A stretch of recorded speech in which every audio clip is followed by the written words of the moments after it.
Thanks for coming into our office. I know it was a long trip. Where'd you come in from? I'm from Dallas, so we're based in Dallas, So Texas. you just flew up Dallas to here just for fun? Oh no, just come see you guys. That's awesome, man. Yeah. I love the support we're getting from you guys too. And basically, we wanted to make something up, just talk a bit about your company, how it can benefit shippers, just the big overview, even where the market's heading as well too. So maybe first, I mean, there's a ton of challenges going on with double brokering and fraud in the market. Like, why was Highway formed, and what's it going to do to help us so we can try to avoid this, or at least eradicate a lot of the double brokering and fraud? Yeah, absolutely. So my background is in software development and in banking, and so on the banking side, what's interesting to me is imagine you went to a bank and you wanted to borrow $250,000, right? Bank's going to know everything about you, right? They don't just hand you the money and let you walk out the door. It's KYC or an underwriting process. And what was interesting to me is I was running TriumphPay prior to this. We would get calls from brokers being like, "Hey, stop payment on this load. Don't pay that carrier." And it, maybe ask the question, why? What happened? What, that you don't want to pay the carrier anymore? Didn't they deliver the load? And that's where I started to uncover, okay, they didn't want you to pay it because it got double brokered, or they're holding it hostage, or something's happening. And it led me to like, okay, well, how do we prevent it from happening here? How do we go upstream of what's, before the payment, right? How do we prevent them from even getting on the load and getting in the network at all? And that led me to like doing some investigation about what the underwriting process looked like in the freight broker community. And I just saw this opportunity to bring some of the standards that we're used to in the financial services world and bring that to light for brokers so they can see who's really hauling their freight.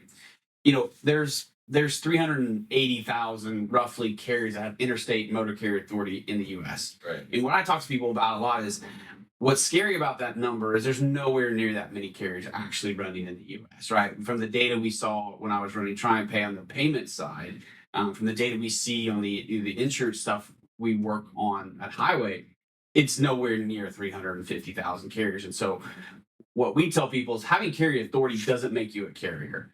We want to help brokers have transparency to who they're really about to put that load on with, so that it's preventative care, prevents bad things from getting in your network at all. And yeah, it may be more painful on the front end, but what we're trying to do is weed out the sheep from the wolves, right? And it's hard because, as you know, like there's not a lot of transparency today, and trying to bring transparency into that market, we do get pushback at times from carriers. But what we're slowly seeing is carriers see that Highway's not here to make their life harder, not here to take advantage of them. We don't charge them money. We're not trying to take money out of their pocket. We're trying to bring the good ones to the surface. And so if we do that, then the brokers want to work with the carriers that provide that transparency. And it's a cycle that's going to make this industry better and get rid of a lot of this nonsense that's going on today. Hey, that's exactly what's needed. I mean, the whole thing with double brokering and fraud, this has been around for a long time. But like, when did it all accelerate to the point where we're at today? Because it's horrible right now what's going on.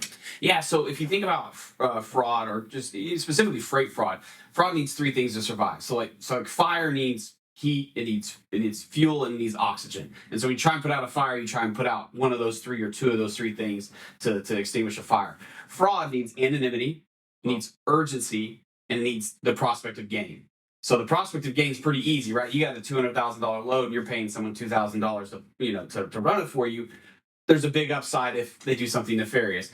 The urgency, freight, and especially the broker freight community, there's a ton of urgency. Hey, this needs to pick up today. It needs to pick up in 2 hours, right? There's a lot of that urgency that allows for that just creates a greater opportunity for fraud to occur. And then the anonymity, right? A lot of what we deal with when we're working with carriers is over email or phone, or they found us on the public load board. And so we're trying to pierce the veil on the anonymity and let you see who's really on the other side of that transaction. And so those three things together, okay? Those three things together is what's led to this explosion of fraud over the last 18 months.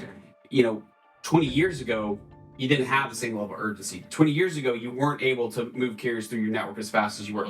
20 years ago, it wasn't that the shippers weren't as demanding about, hey, I want this to pick up in 2 hours or 4 hours, and expecting that you would get that done for them. So this industry's kind of led itself to this point where you've created so much efficiency and speed in the transaction that now, combined with the anonymity, there's just a ton of opportunity for people that aren't even in the US or Canada Right. Like they're overseas. They've never set foot in the U.S., but they have U.S. carrier authority, and they're able to, make themselves appear like they're a motor carrier.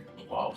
So do you see it getting worse? Like, I mean, we're coming into 2024. 2023 has been a crazy year. I mean, we've all had horror stories. I mean, our company, we've seen aspects of fraud take place just within our own company with carriers. What's it going to look like for 2024? Do you have thoughts as to, is it going to get worse? Are we going to slowly start seeing things mellow out a bit? Or is this a problem that's here to stay?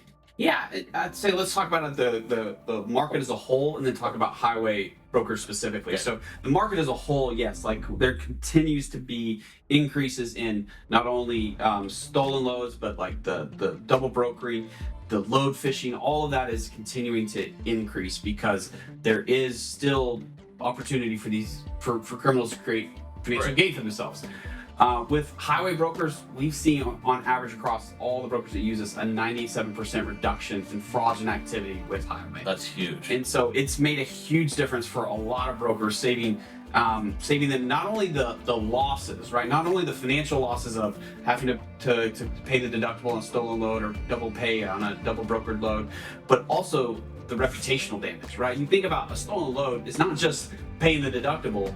That shipper, you're impacted that shipper's business. And that's 10 times more expensive than the financial cost. And that's where you lose the customer because they say, okay, maybe sure, your insurance covered the cost of the load, but I missed out on the sales opportunity, right? The goods that I needed to get out to the retailer's distribution center or the wholesaler's distribution center didn't make it. And so I didn't get that revenue opportunity. So, you've negatively impacted their business. So we talk a lot about highway, about owning the outcome. And so at highway, we're not just a software provider. We don't just say, hey, here's our software, take it and use it. Good luck SPI, good luck SPI agents. Let us know how it goes. Like when something bad happens in your network, we care deeply. We want to engage and we're going to help you figure out what happened and how we prevent it from happening again. And if we can help in the recovery.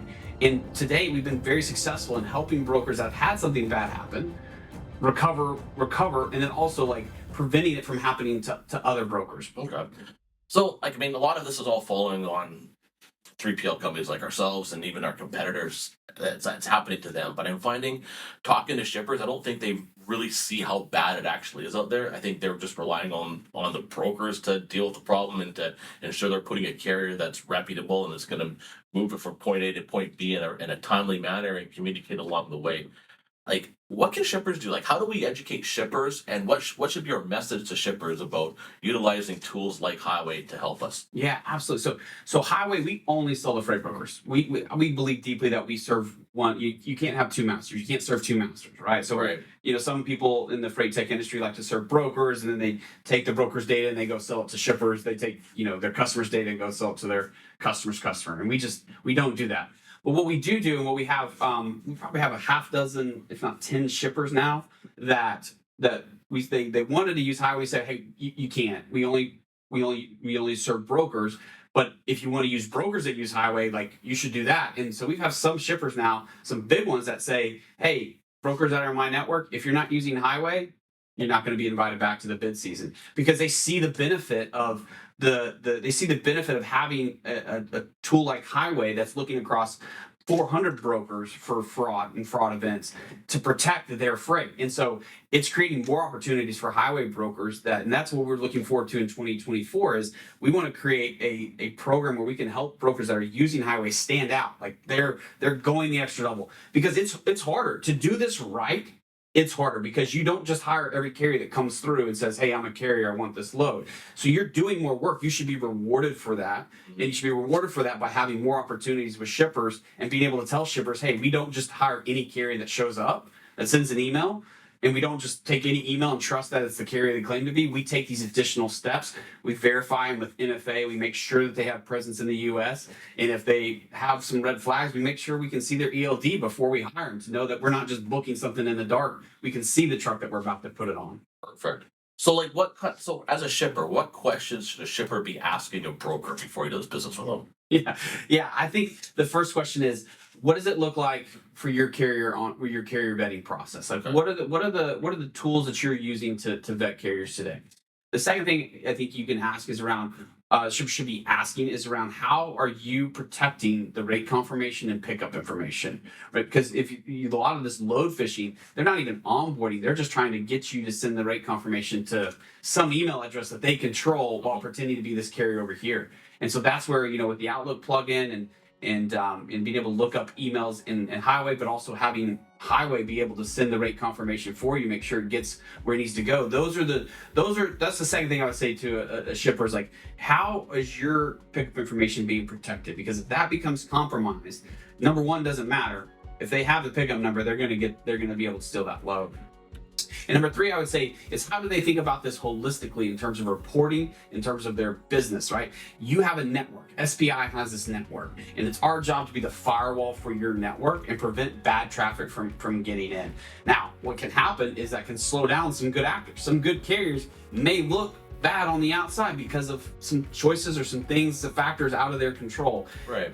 But that is a part of any filter, is you've got to continue to refine that so the good carriers have a great experience and get through while keeping out the bad actors and that are going to cause problems. So if I'm a shipper, I'm asking those three questions of my brokers. Perfect. So like even a shipper, what can a shipper do to work with a broker to try to help? I mean, is there a communication flow that should be happening when there's a load confirmation sent out, and the communication between a shipper and broker to help them alleviate some of these challenges when the carrier shows up on the dock and ready to pick up their cargo?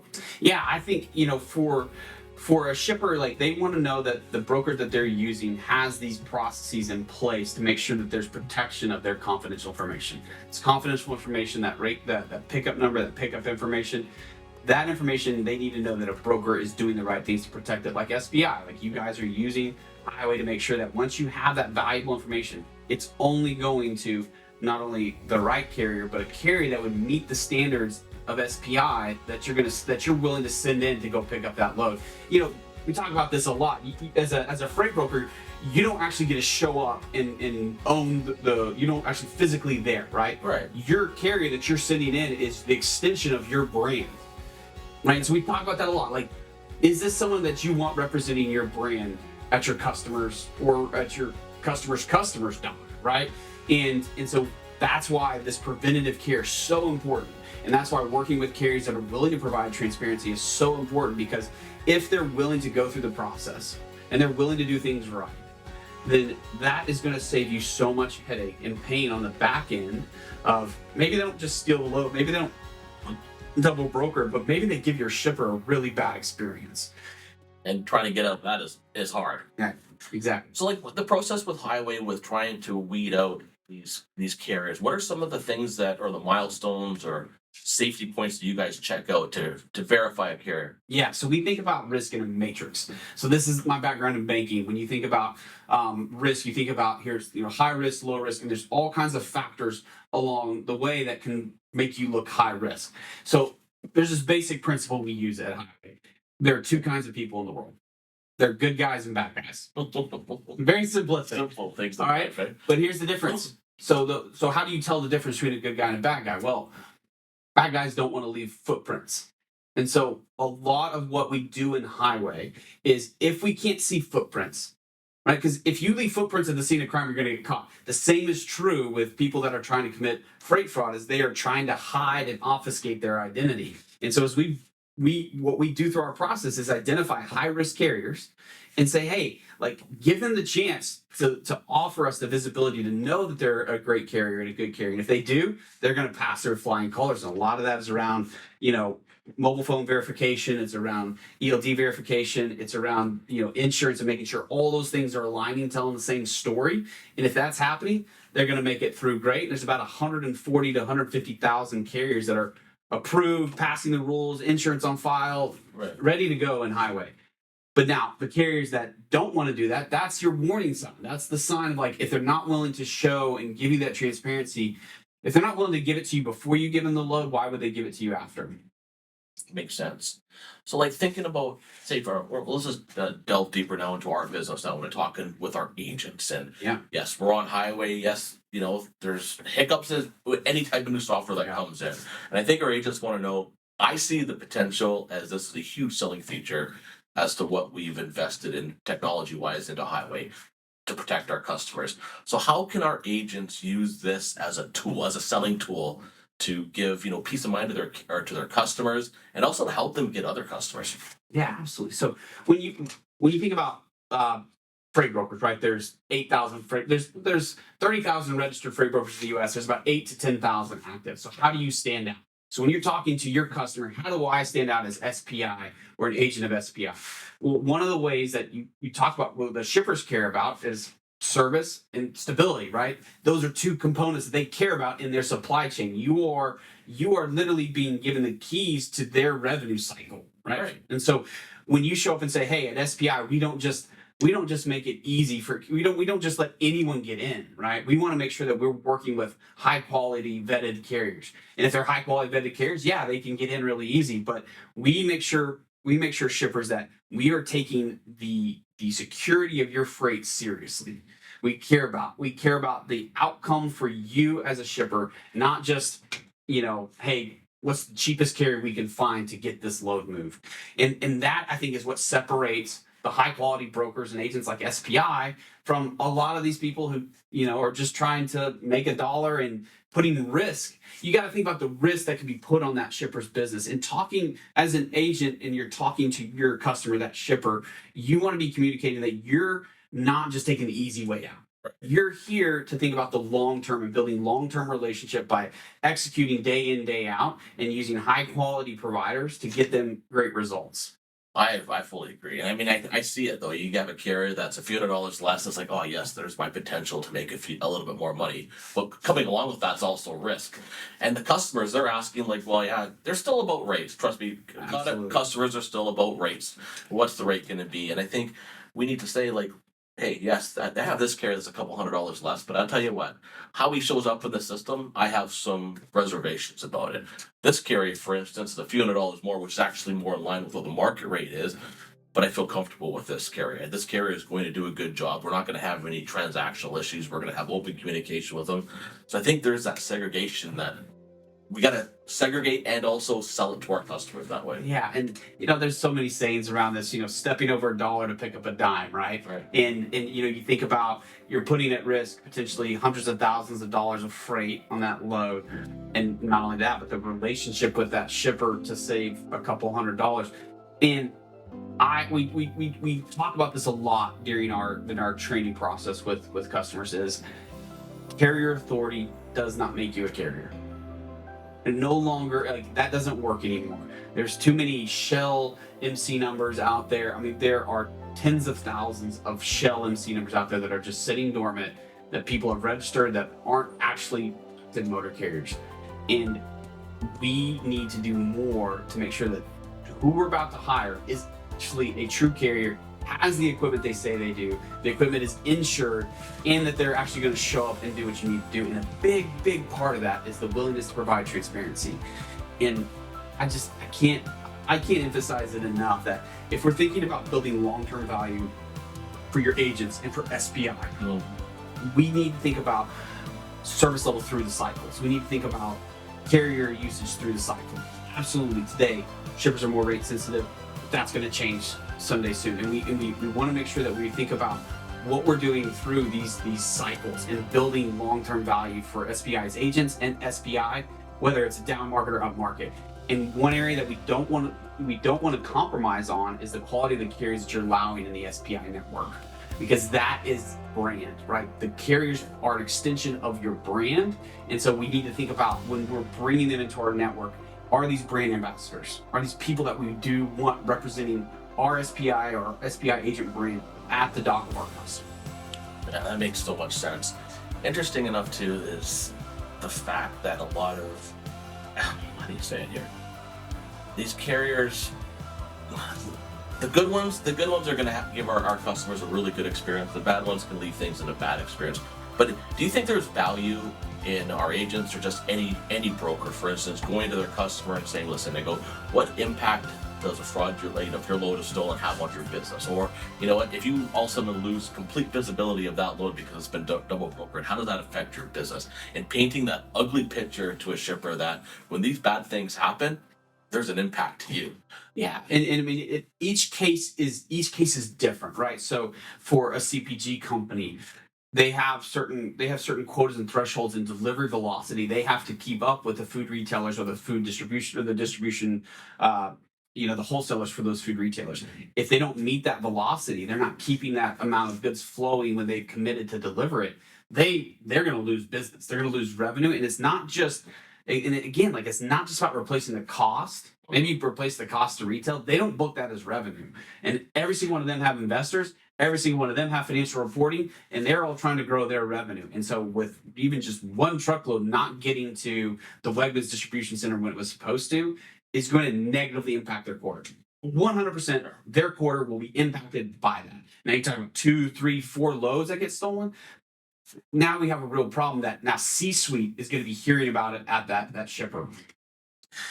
It gets worse when you talk about like branded apparel, or you talk about things that are licensed, licensed goods, and you potentially have a customer that's in possession of another brand's licensed goods, like Nike apparel or some other branded apparel. If that truckload disappears, now your customer is involved.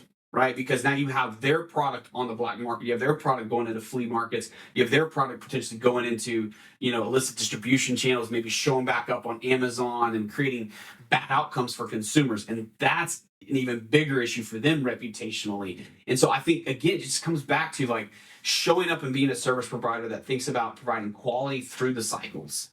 This will turn. I mean, this day will pass, right? There will be a strong market. The market will swing back the other way, and it will happen in the middle of the night when none of us expect it. Not even, my good friend Craig Fuller Freight was going to know, pretty able to predict it. Actually, the agents are probably the best at predicting it because they're so close to the metal. They're so close to the ground. They can feel it, right? But it'll come. And just being, keeping the discipline. There's certain disciplines that we need to refine and build that muscle in bad markets and good markets, and this is one, because this is when you think about the impact of a stolen load or impact of a hostage load, even if it gets delayed 2 days, like that, those impacts last forever. It takes, what does it say? It takes, reputation is gained by the inch and lost by the mile. It's consistent, continual execution that allows you to build that reputation, that brand, and then just one bad character, one bad actor can mess that up. And that's the thing. I mean, this ties in nicely, that we painted the big ugly picture of how this could affect our customer's business, and even their customer's customer. Yeah. All of over saving $200-300 on a load going with a carrier that's a low cost carrier. Like, it doesn't, when you paint that ugly picture, all of a sudden the shipper is going to be like, yeah, you know what? I'd rather go with somebody a little bit more solid and reputable. And then let's talk about, so we talk about, we use the term, I don't like to use the term carrier when we talk about the fraudulent actors. Like, they have carrier authority, but they're not a carrier, right? The people out there, the carriers, are actually running this freight. Like, we want to create great outcomes for them as well. So like, whenever carriers are willing to engage with highway and bring transparency, they find more business. They're going to find more brokers wanting to work with them, because they're going to show up in more search results. We know that carriers that provide transparency or connect their ELD device, they show up in 20 times. They're 20 times more likely to show up in a search result than the carrier that doesn't in highway. Because brokers, tens of thousands of brokers, and not everyone use highway sourcing every day, and they're seeing these carriers that are willing to provide transparency, and they're getting more freight. We talked to a carrier that's got 6 trucks. It's a reefer carrier out of the Midwest, and they were hesitant about connecting their ELD, and I ended up on the phone with them talking through it. They were like, why would we do this? I was like, here's why. We're doing this to protect you. So if someone tries to pretend to be you and picking up a load in Florida, it's not you. You don't run outside the Midwest, and we're going to help protect you there. The second is, it's going to bring you to the surface. People want to work with people that provide transparency. And like, whenever people are searching for reefer carriers in the Midwest, they now show up in the top 5 because they're providing that transparency. We want to reward them with great outcomes because they're great actors and because they are good people doing good work out there. And the third thing we talk about with them is, as a broker, you are, the broker prior to highway, before you could see the ELD data, before you could see where the carrier was, you're booking in the dark. Maybe you can go to Safer and see something, or maybe you got some data in your TMS, but you're booking in the dark. And we want that to go away. We want that to be a thing of the past, where in the future, we have great carriers and great brokers working together, right? And like, there's going to be disputes. There's going to be frustration. Of course. It's just the natural order of things. But it brings the cream of the crop to the surface, and it leaves these fraudulent actors on both sides. There's fraudulent actors pretending to be brokers ripping off carriers, and there's fraudulent actors pretending to be carriers ripping off brokers. We need to get where those people aren't allowed inside the game, and so that the people that are doing good work, both brokers and carriers, can feed one another. And that's the way it should be. I mean, there are brokers that shouldn't even be being. So, I mean, yeah, again. So let's talk a little bit about you guys are partnering now with the TIA, and I think that's great. Maybe talk a little bit about that partnership and what you guys are looking to accomplish. What are some of the goals of that? Yeah, so our partnership with the TIA is around the Watchdog program. So the TIA Watchdog is a fraud reporting service the TIA has had around for probably 10, 15 years. And it was kind of put up on it wasn't getting a lot of love or investment. I think, you probably saw it before it got redone. And so they were losing adoption. Brokers weren't wanting to use it. And so what we did is we took about 6 months and worked with the TIA on redesigning it and providing a lot more value to brokers that are TIA members. So if you're a TIA member, you can log into tiawatchdog.com with your official TIA email, and you get a lot more value than you did before. We're going to show you things like insights. We're going to show you a couple free looks at carriers and show you if we see their ELD data, what it is. We're going to give you a lot more information so that you are being able to protect yourself.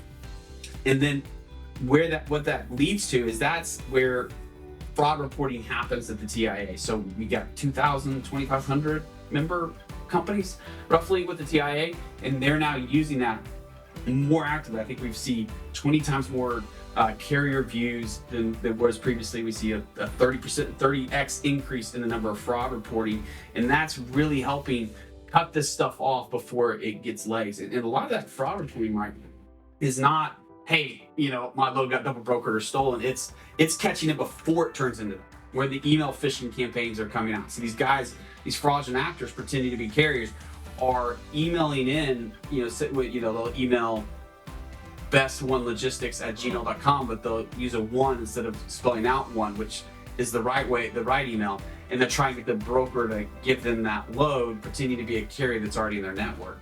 And that's what's getting reported, and that's stopping the fraud from happening, because now that email's flagged. Every broker that uses TI Watchdog or Highway is now going to have visibility that email's compromised. Don't trust it. Yeah, which is huge. So we're finding these ways here to try to weed this out, which I think is great. So, I mean, this seems like this is an evolving process for you guys. Like what we have now, you got to continue to evolve.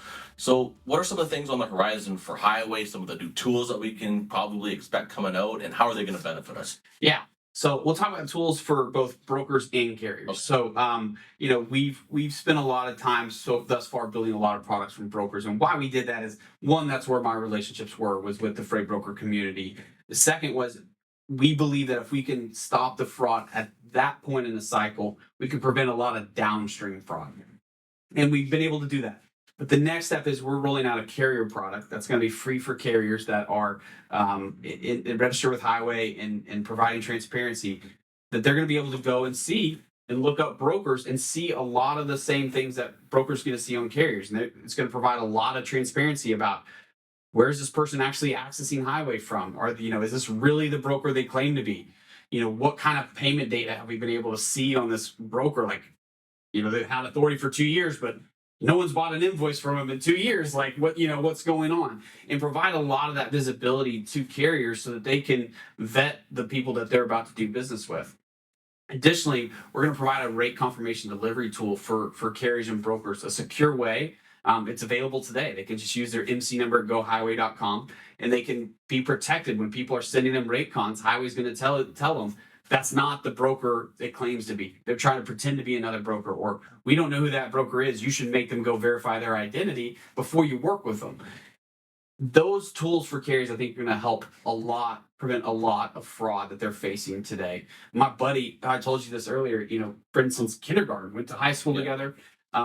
He runs 2 trucks out of West Texas. He got stung, and it impacted him personally, and there's nowhere for him to go. The dollar values are too low. It's not worth the time of going to, the collection agencies, because, he's like, it's just it's and he's stuck, and no one's helping him. And so that's where a lot of this inspiration for those carrier products come from, is how do we help carriers prevent bad stuff from happening to them in their networks before it gets in.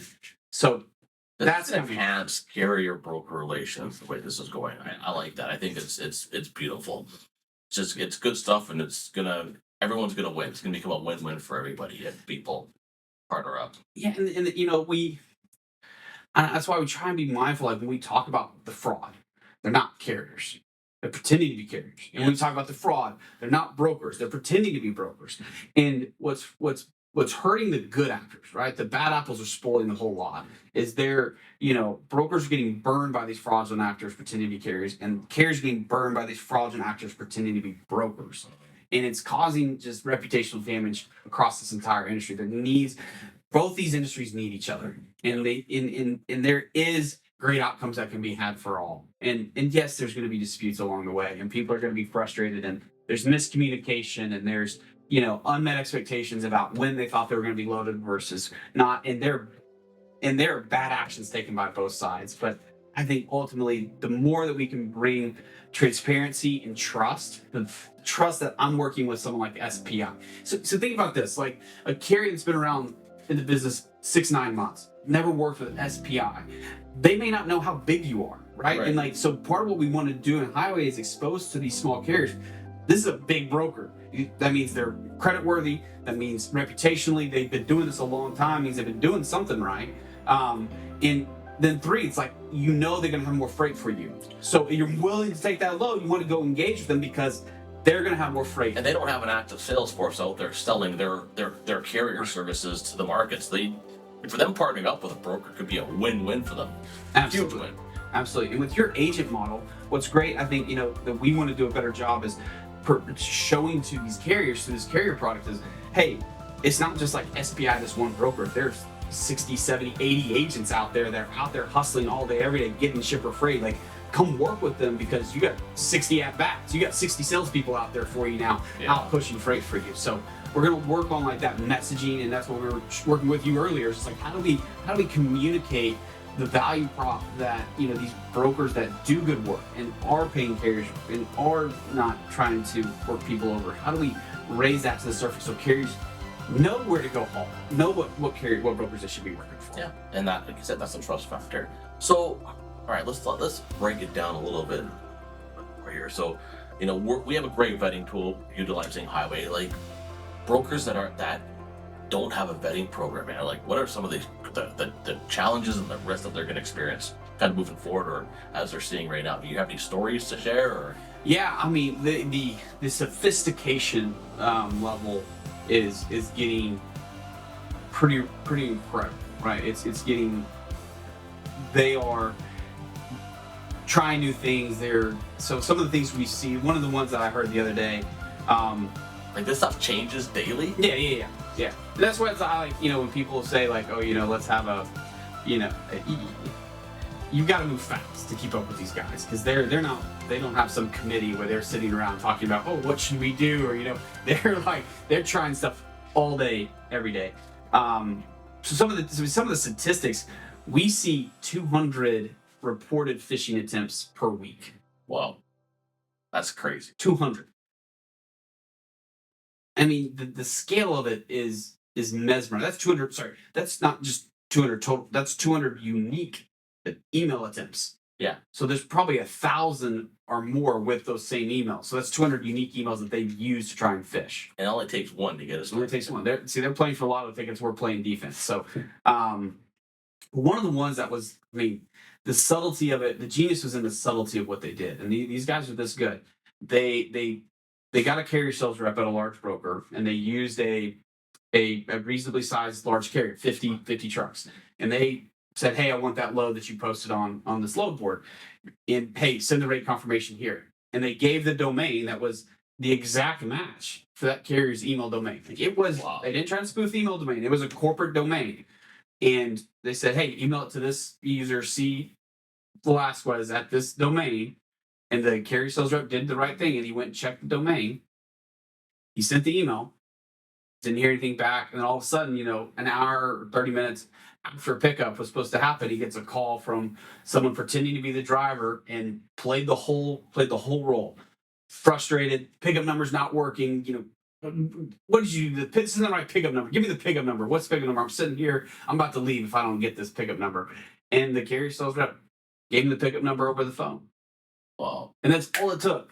The carrier sales rep in his mind had sent it to the right place. So nothing was amiss to him, right? And he just assumed they hadn't responded. And then when that phone call came from the driver, in his mind, the continuation of the experience was, oh, yeah, how often does that happen, right? The driver doesn't get the pickup number or can't read the pickup number on the rate con because there's 80 numbers on there, right? And they fell for it and the load got stolen. Just like that. And they were smart enough to know they picked a company domain that didn't bounce back, right? See, that was a fake user at that company. So they sent that email to, carrier, C. Velasquez at carrierlogistics.com. That was the domain. I don't want to say who the carrier was, but they knew that email wouldn't bounce back. So they tested it because, some email servers, you send it, there's no user there, it'll bounce back and say, no one here. And there's kind of a security thing. Some people decide not to do that or do that. So it was sophisticated. It was thought out. And the subtlety of that last move there where they call the carrier sales rep pretending to be the driver it's really good. It's scary good. And they're going to come up with new tactics all the time, and they're going to keep on trying it.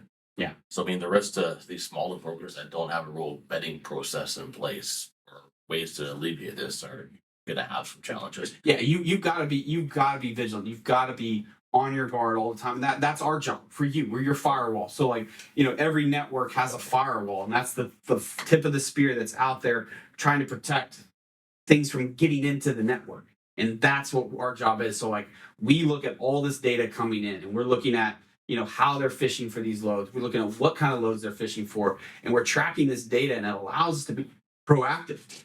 And that's kind of the next step with the broker community is we're going to start providing you this proactive intelligence about where we think they're trying to strike or what loads we think they're going for. And that will help you be more high alert, right? So the key is focusing your energy on the high risk situations, right? So they're not stealing bottled water. No. Right, they're stealing bottled water. They are stealing pickles. We had a pickle that got stolen.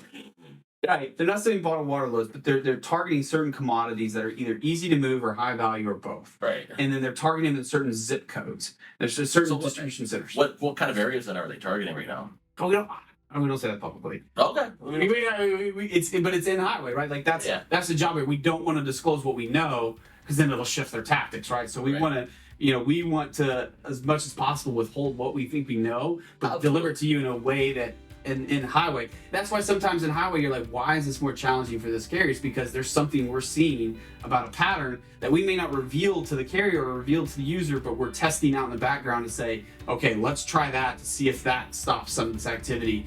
And we've measured, everything we do A/B testing where we're saying, hey, we're going to try it on this carrier, try it on that carrier and see what happens. And we've had some that yield great results that we don't publicly disclose what we know, that this pattern that we see, but it's running in the background if you're a highway broker and it's checking that. And, that will always be how we attack things. And then once something has become revealed or known, then we may publicly disclose what it was. But as long as we know and it's working, we're not going to disclose it. Good on you for not sharing with me. Yeah. So I know our agents probably a question that they may have is hey, I've been dealing with this carrier prior to highway. I've been dealing with this carrier for years. I know their kids. I know, awesome, right? I know them well. And then all of a sudden they get onboarded into highway and they fail. Yeah. What's the challenge? Let's walk through that a little bit. Yeah, absolutely. So every firewall is goal is to only catch all the bad traffic and let all the good traffic come through. But in reality, there's an overlap, right? There's traffic that's gray. It's not all black and white. And what I would tell you is if you know that to be true, that's great. Get that carrier through. There is a process to bring them through with the overrides and maybe there's a story that needs to be told. And we're always receptive. We talk to carriers all the time. We're talking to carriers, trying to understand different situations, what's happening, and it's difficult because the wolves are in sheep clothing, right? They're hiding. They're trying to hide as a sheep, and they're trying to look like a carrier. So I would say there are absolutely nuanced situations, and we're always open to hearing and learning about it. I will say though that that is the lever that people try and pull. And there are dozens, if not 100 or more stories of brokers that have gone live with Highway that it's revealed something in their network that scares them a little bit. Like, we've been working with this carrier for how long and we didn't know this was going on. There's the key there. It could be stuff that we don't even know about. That it's something was you guys picked up, and that's where the red flag. And we talk about and so we talk about green, yellow, red, right? And when you see those yellow flags, those insights, it's an opportunity for a conversation. It's an opportunity to have a conversation. Why, and we've been working together a long time. I didn't know you had broker authority. Or why is there broker authority 3 houses down from you? Or, can we talk about that? Like, well, you only got 1 truck on your scheduled auto, but you got 10 that have been inspected. Are these leased on carriers, leased on drivers, or are these your drivers, right? Yeah. It's an opportunity to arm you with a conversation. And that's worth so much, because when you show up to a conversation with information to be able to ask really good questions, you're going to find out whether you push on a nerve that, man, maybe there was something going on that you wanted to be aware of, or maybe there's a story, maybe there's a reason why. Maybe they have a certain type of freight that they're moving that's making it look like they have they're running more billable miles than they can, when in reality they're doing everything right on the up and up. I've seen it both ways, and I've seen it both ways. But I will tell you, more often than not, you need to trust the data and the insights. It lends to be There's something there. More often, there's the conversations had, and you walk away being like, I probably should be a little more cautious than I was before. Yeah. And That's the key. Yeah. That's the key. And you never know what everyone has a story too. Not everything's going to be rosy, but the fact that you can pick those things up and find ways to protect yourself is huge. So, And you think about proactive communication, setting expectations in any relationship. Proactive communication, setting expectations, reduces conflict because of unmet expectations down the road. Having the conversation with, this carrier who before you didn't know he had the broker authority under his name and cross town or whatever. You find out now he's got broker authority, or you find out now he's got leased on drivers. Just having the conversation about, hey, I'm aware of this now. Hey, can we make sure that my freight doesn't end up in your broker side? Like, let's just be clear. Like, I know you have broker authority now. Like, my freight can't be brokered. If you can't cover it, your truck breaks down. Don't be a hero. I don't need you to be the hero. And that happens. Like, carriers want to be the hero. They don't want to give the freight back. and their intentions are good. But what they don't understand is the liability that's created when that Yes. happens, right? Exactly. And that's an education. We do that all the time. Like, carriers just say, man, I was just trying to do the right thing. I get it. But sometimes bad things can happen when you do the right thing. And that's where we say, hey, look, it's better for you to give the freight back than to do something that's outside the contract that introduces risk not only to themselves. They don't realize they're introducing risk to themselves because their insurance isn't set up to cover another carrier hauling this load that was tendered to them as a motor carrier. It brings risk to the broker, it brings risk to the shipper, it brings risk all along the chain of custody there. And we've had great opportunities to educate a lot of carriers on that risk. And again, like you said, it's coming from a good place sometimes. Uh-huh. And and most guys get it. Once you explain it to them, then they get it, and it's okay if trucks break down. And we also work whenever we see these reports come in about people frustrated because a 1 truck carrier didn't show up because his truck broke down. Dude, trucks break down. We don't allow those reports to get published in the highway because we know how hard it is for these guys. Like we have friends that are in the trucking industry. People that we financed for a long time. Like, we care about their outcome, and we're not going to allow like something bad happen. The truck broke down. They hit. These things happen. People get sick. People get sick. You've got to actually physically move this stuff. It's not just like software. And so we want to make sure that small carriers' reputations are not damaged just because something bad happened. That it stinks for the broker, right? They have to go find another carrier because they fell off. But like, that's the nature of why we're compensated on the broker freight community, is to provide that stability when a small carrier, something happens and they can't make it, to go find another one. That's our job, right? And so we shouldn't punish people because of their things that happen in the world that cause breakdowns. I agree. Well, I'm glad we're able to do this. And I think our agents, they needed to hear exactly what Highway is, even the goals that are taking place in the future. But I think also, too, we're talking about maybe having a Zoom discussion and having our agents join in there and asking questions back and forth to you. You're cool with that? I love it, man. I love talking to the users because the feedback is always valuable. I learn more about the product when I'm talking to users who are like, hey, this stinks. Like when I hit the back button, this happens. I'm like, I never thought about that. So that's the kind of stuff that like we learn from and grow from. And so yeah, I'm excited. Tell them I'm ready for bring the heat. I know they're gonna come out. You might get some heat. Yeah, That's the thing. I mean, I remember when we changed from CMS to Revenova, and you know what? You're going through using a new tool. It's challenging. You have your ups and downs, or it's like, oh, it's cumbersome, whatever it is. But over time, you know what? You get used to it. And you just kind of work through it. I think the same thing too. I mean, yes, we've had challenges here. Yeah. You know, with the onboarding of Highway, and you know what, there's been some frustrations, but the more we use it and the more we fine tune things, get the right carriers of the system that are approved, I believe things will be easier, and this is just gonna be work in the background, like you said, like your firewall that's doing stuff and you're not getting affected too much by it. Yeah. Fair to say? Yeah, absolutely. And it's also us learning your business. You know, we respond, you know, there are things that we know that we absolutely want to do, right? In that highway, there's certain protections and certain data analysis that we're doing that we know we want to do. But then there's another layer here of like molding highway to fit your business. And so we've absolutely made changes based on Mark and Anita's feedback, like specifically around the inter-Canadian carriers and that process, and some great feedback about how you all view the world, right? And the things that you all know, because you move a lot more Canadian freight than we have. Yeah. Right? And so we make sure that our process is malleable, like it can fit around what you want it to do. Like, and that's, you know, there's some things that like are ground truths that we care about, but then there's a lot of things up here that we want to make sure makes great sense for SPI and its agents, and be responsive to feedback. And things are going to change. Like Mike, the you know, as things change, as SPI grows and brings more agents and moves and does more different types of modes of freight, like we want to make sure that we're meeting those needs not only today but in the future. And we will always, again, we talk a lot about owning the outcome at Highway. We don't just deliver software and say it's perfect. Hey, it works. Like, you know, it's software, it's workflow. Workflows change and workflows break, and workflows have to be amended to make for changing circumstances. And so we fully understand that, and that's something that I care deeply about personally. I write a lot of the code that goes in Highway, and I already got some code that I'm going to write for feedback we got here. Like I'll write it on the plane tomorrow, because you know how much I care about SPI. You guys took a bet on me when I was starting out at TriumphPay, and like you all were good to me, and so like I will not sleep if I mean, after we talked to Freightwaves and you're like, hey, we got these 6 things we need you to go fix. I worked on it that night because I care that much about this company, because you all been so good to me.